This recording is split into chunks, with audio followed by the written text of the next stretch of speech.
नमस्कार। आज हम बात करने वाले हैं शेल मॉडल के बारे में।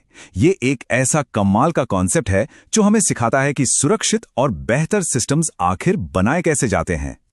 तो चलिए शुरुआत एक बहुत ही दिलचस्प सवाल से करते हैं। कभी सोचा है कि इतने वेल ट्रेन्ड प्रोफेशनल लोग भी कभी-कभी इतनी बड़ी-बड़ी गलतियां कैसे कर देते हैं? क्या वजह हो सकती है? देखिए, इसका जवाब किसी एक इंसान को ब्लेम करने में नहीं है। जवाब छिपा है उस सिस्टम में जिसके अंदर वो काम कर रहे हैं। ह्यूमन फैक्टर्स का पूरा फंडा ही यही है कि ज्यादातर गलती इंसान की नहीं बल्कि सिस्टम के डिजाइन की होती है। तो सवाल उठता है, ये ह्यूमन फैक्टर्स आखिर है क्या भला? अच्छा, इसे ऐसे समझिए जैसे कोई पहेली हो और शेल मॉडल वो गाइड है जो हमें इस पहेली के अलग अलग टुकड़ों को सही जगह पर फिट करने में मदद करता है। तो ये शेल मॉडल असल में ह्यूमन फैक्टर्स को समझने का एक फ्रेमवर्क है। इसका नाम ना इसके 4 कंपोनेंट्स के पहले अक्षर से बना है। S से सॉफ्टवेयर, H से हार्डवेयर, E से एनवायरनमेंट और L से लाइववेयर। और एक सेफ सिस्टम बनाने के लिए इन चारों के बीच एक परफेक्ट तालमेल होना बहुत बहुत जरूरी है। तो पहेली का पहला टुकड़ा उठाते हैं, S मतलब सॉफ्टवेयर। अब यह सिस्टम का वो हिस्सा है जिसे हम छू नहीं सकते, जैसे कि नियम, कायदे कानून, मैनुअल्स, चेकलिस्ट या फिर कंप्यूटर प्रोग्राम्स। इसे ऐसे समझिए जैसे किसी कॉलेज के नियम या एग्जाम की गाइडलाइंस। अगला टुकड़ा है H यानी कि हार्डवेयर। ये वो सारी फिजिकल चीजें हैं जैसे टूल्स, मशीनें, कोई भी इक्विपमेंट। सीधे सीधे कहें तो वो हर चीज जिसे काम करने के लिए फिजिकली इस्तेमाल किया जाता है, अपनी स्टडी टेबल से लेकर लैब के इंस्ट्रूमेंट्स तक, सब कुछ। फिर आता है E यानी एनवायरनमेंट। ये वो माहौल है जहां काम हो रहा है और इसमें सिर्फ रोशनी, टेम्परेचर या शोर ही नहीं आता, बल्कि वहां का मैनेजमेंट कैसा है, वर्क कल्चर कैसा है, ये सब भी शामिल है, जैसे कि किसी क्लासरूम या लाइब्रेरी का पूरा माहौल। और आखिर में इस पहेली का सबसे जरूरी टुकड़ा L यानी लाइववेयर। और लाइववेयर कौन है? वो इंसान जो इस सिस्टम के बिल्कुल सेंटर में है, मतलब हम सब। तो चलिए अब जरा इस सबसे जरूरी हिस्से को यानी लाइववेयर को थोड़ा और करीब से जानते हैं, क्योंकि यही तो पूरी पहेली का सेंटरपीस है। देखिए, लाइववेयर यानी कि हम इंसान किसी भी सिस्टम का सबसे क्रिटिकल और सबसे फ्लेक्सिबल हिस्सा हैं। हम सिचुएशन के हिसाब से खुद को ढाल लेते हैं, लेकिन हमारी अपनी कुछ लिमिटेशंस भी तो हैं, और इसीलिए बाकी पूरे सिस्टम को हमारी इन लिमिटेशंस को ध्यान में रखकर ही डिजाइन करना चाहिए। इस बारे में एक बहुत गहरी बात कही गई है। आप इंसान को तो रीडिजाइन कर नहीं सकते, हमें यह मानना ही होगा कि इंसान से गलती हो सकती है। मतलब साफ है, हमें इंसान को बदलने की कोशिश नहीं करनी चाहिए, हमें सिस्टम को इंसान के हिसाब से बदलना होगा। अब ये इंसानी लिमिटेशंस क्या हैं? जरा सोचिए।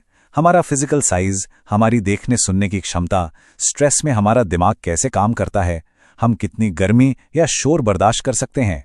एक अच्छे सिस्टम को इन सब बातों का ख्याल रखना पड़ता है।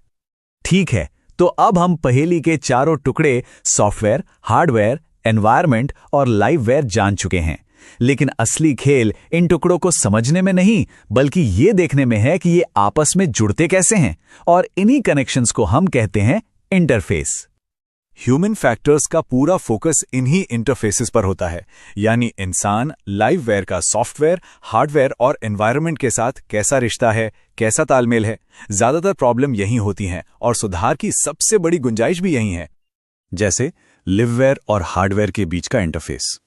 इसका एक बढ़िया उदाहरण है एक आरामदायक कुर्सी जो हमारे शरीर के हिसाब से बनी हो, या फिर किसी मशीन के बटन्स जो ऐसी जगह हों जहां हमारा हाथ आसानी से पहुंच सके।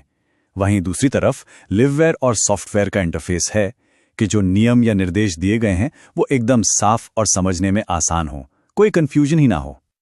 अब बात करते हैं लाइववेयर और एनवायरनमेंट के इंटरफेस की। यहां ना 2 तरीके हो सकते हैं।